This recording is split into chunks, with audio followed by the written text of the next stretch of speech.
It was a 1-1 tie, but Purist did end up winning it. So I guess technically they're the better CTF game based off of what we've seen. Yeah, yeah.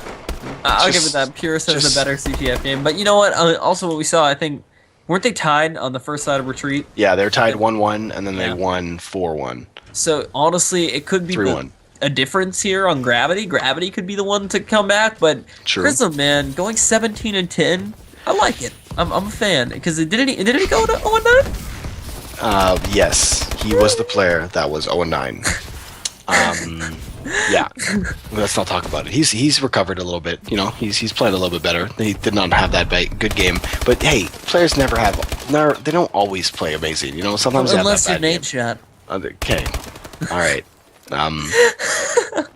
You can continue. I don't know what to say anymore. No, but seriously though, good plays coming out of Chrism. Currently 18-10, trying to make it 19, finding a player down in green. Not going to be able to do so as that player completely exos out of his field of vision, but throwing some nades. This is kind of just a stalemate almost. No one really pushing up too much, but the second I say that, Gravity with a nice little two-piece there over on that right side in purple, and they are going to be facing off against Paranoia to pull this flag. Yeah, Paranoia playing some pretty defensive BAL play right now. Not really facing any players. Finally faces Kana, and he does get that kill. One more player to beat, and he does get that kill on Done. Great defensive stand by Paranoia, staying alive in his base, but he knows the players are pushing for that flag. He has a few players to face right now. He does spot both of them, and they do get the kill on Paranoia, and the flag has been pulled. Shaka pulls it away, but he's not able to get too far. The spawns were just too favorable for Purist right there. And Chrism, playing to the strengths of this map, does overextend and pulls the flag away from Gravity and makes it another amazing standoff. And trying to do some work right now is going to be Kona. He gets taken out. Chrism with that flag is merely just going to be running to the base, waiting for Paranoia, and this is going to be a pretty big stalemate. I mean, honestly, these typically last for a while, especially on a map so large as Biolab. It really is hard to use those exos correctly, but nice little return there. We are going to see Holler get that flag capture and make it a 2-2 game, but the second I say that, it actually gets re-pulled by both teams, Shaka on one and Sirach on another. Oh, just the best. Nothing but the best on Biolab CTF as another counterpull goes down. Chrism in a position to get the kills on the return, but no, he does not manage to do it. Sirach now with the flag in hand. He's going to play out on his top base ball. Ball. Top base ball. Flag in the hands of Holler. He's on top of Green Catwalk. He does get spotted out. No shots on him. He's trying to get that kill there on the Purist player, pushing aggressively on him. But he's managed to stay alive here. So pretty even Steven with both flags pulled. Just no team seems to be pushing very aggressively on the flags. And honestly, what you really kind of want to do to stay safe in a 2-2 situation where you do have overtime to still play is play safe, because if you do mess up, that's going to cost you, especially with 2 minutes remaining in the game.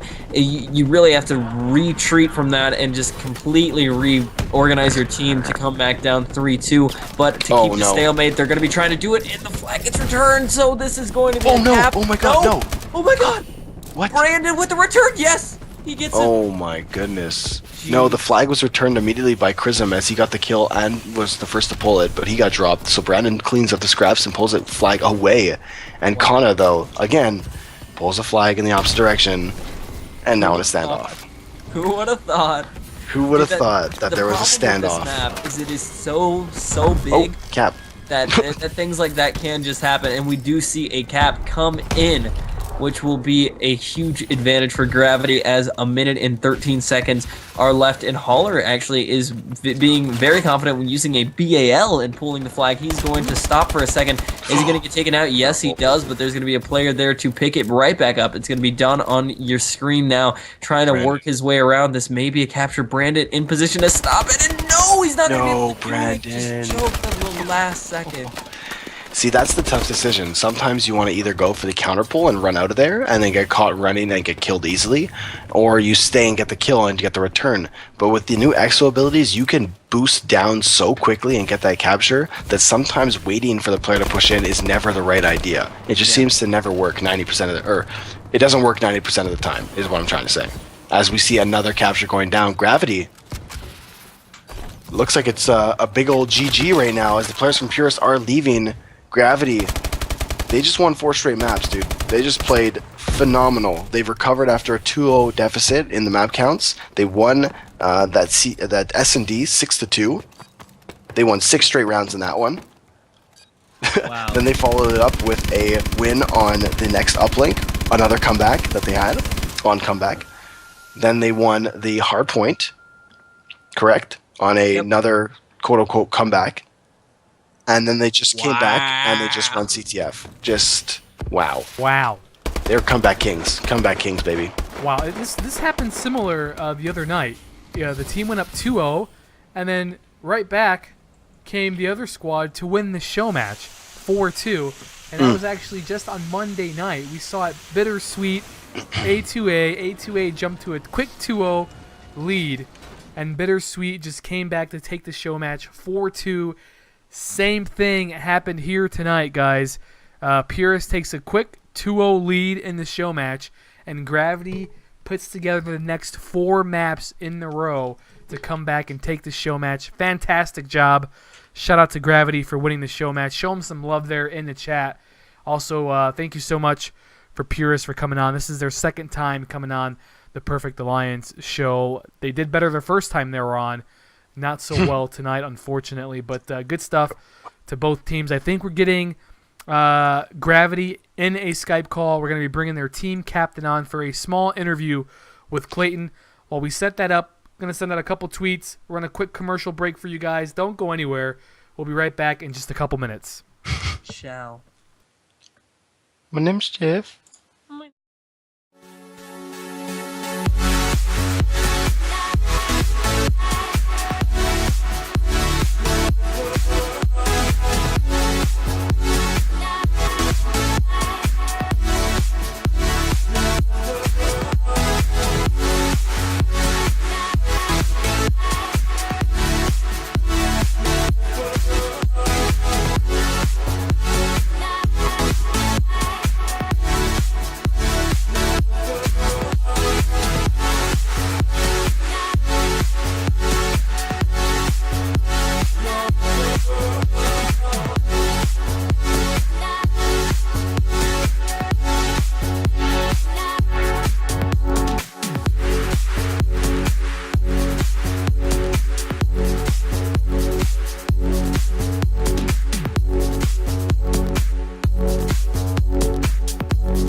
All right, guys, sorry for that wait. Looks like we're getting things started. We got the interview starting right now. Clayton's in the house, and we got Evan from Gravity joining us as well. What's going on, guys? What's going on? What a show match, man. I tell you what, back and forth, couple different ways I thought this one was going to turn out, but you guys came out on top today. How you guys feeling after that win? We're feeling real good, especially after an 0-2 deficit, like making that comeback. Right. Like we started off slow. Those were on our host also, so we were a little bit down. Weren't feeling too good, and we were able to pull it back. So it was picture perfect, I guess. Right. And that's what I'm saying. You know, throughout the very beginning of this show match, definitely felt like it was going a different way, and then you guys flipped on that switch. Tell us a little bit about how you make that change. Is it a team talk, or is it a mindset? Does somebody flip on some music that makes you play better? What's going on the team to get that change up from 0-2 to winning the show match? Yeah, it's about what it is. After the first two games, we had a little talk. We had our manager come in, Zeus. We just talked. We knew we had to relax. We had to talk more in game. We said it was the little things, small talk. We had to put a little bit more in, and we knew we'd get more out, and that's exactly what we did. We just started putting a little bit more effort in, take it a little bit more serious, give it our all, and we got the results. Right, and we saw the first two losses in those various game modes, for you guys, and you guys turn them up, like we said, in the next couple matches. What are your weakest game modes that you guys feel that you need to work on coming up here in the future, and then what game modes are you guys more confident at? Because we saw you play good on respawn and non-respawn, but yeah. In your opinion?